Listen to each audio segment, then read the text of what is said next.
Ang mga tunay na lingkod ng Panginoong Diyos, mga hinirang niya, ang makaaasa ng kanyang pagpapalakas at pag-iingat.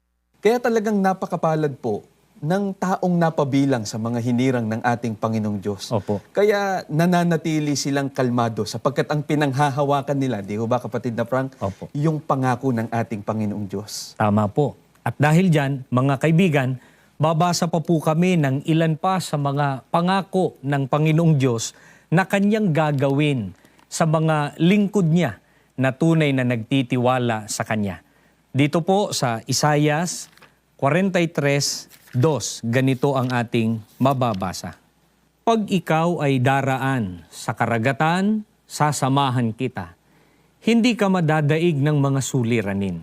Dumaan ka man sa apoy, di ka maaano. Hindi ka maibubuwal ng mabibigat na pagsubok.